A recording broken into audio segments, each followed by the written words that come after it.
Hello everyone, कैसे हैं आप लोग। So we are back with our next lecture in this machine learning series.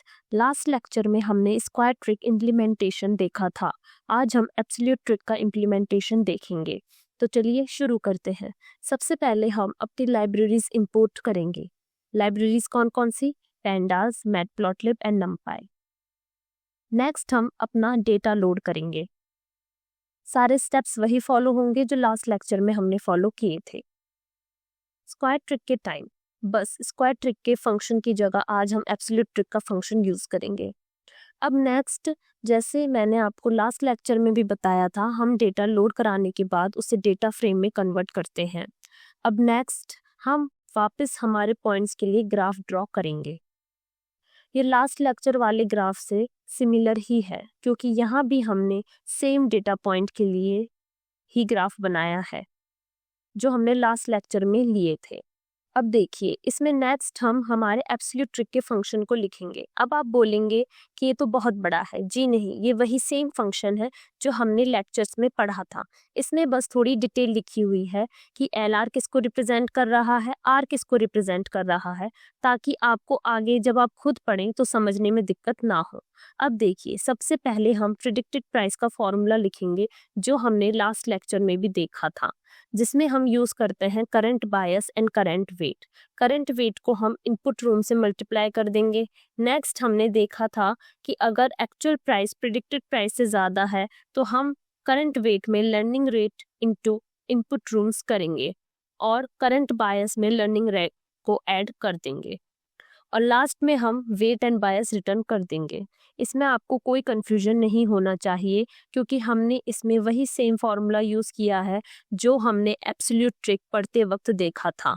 अब देखिए, इसमें हम सबसे पहले बायस को एंड वेट को किसी रैंडम डिजिट से इनिशियलाइज करेंगे। तो यहाँ पर bias is equal to 0 and weight is equal to 0। Learning rate 0.01 and epoch is equal to 10,000।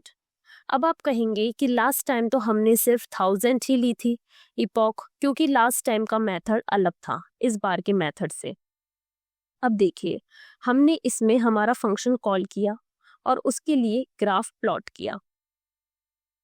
अब देखिए, 10,000 करते ही हमारी जो लाइन है वो डेटा पॉइंट से एकदम फिट हो रही है और आपको पता है हमें इसी लाइन की जरूरत होती है। क्या हो अगर हम इपॉक की वैल्यू 1000 कर दें? चलिए करके देखते हैं।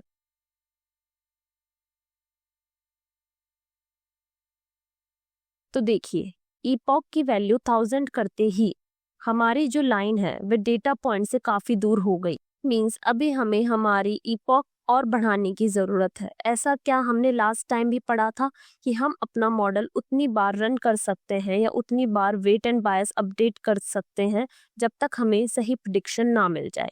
दैट मीन्स जब तक हमें एक बेस्ट फिट लाइन ना मिल जाए। इसे वापस 10,000 कर देते हैं। तो अब हमारा मॉडल रेडी है, क्योंकि हमें एक बेस्ट फिट लाइन मिल चुकी है।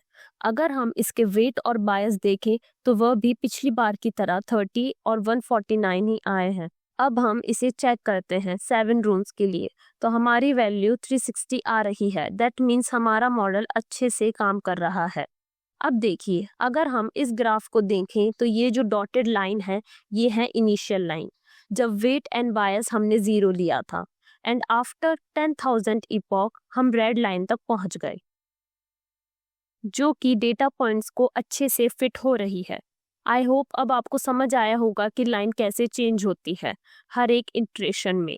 तो चलिए, आज की बातें यही खत्म करते हैं। आप खुद से भी एक बार इसको देखना और समझने की कोशिश करना। मिलते हैं अगले लेक्चर में, तब तक के लिए बाय बाय।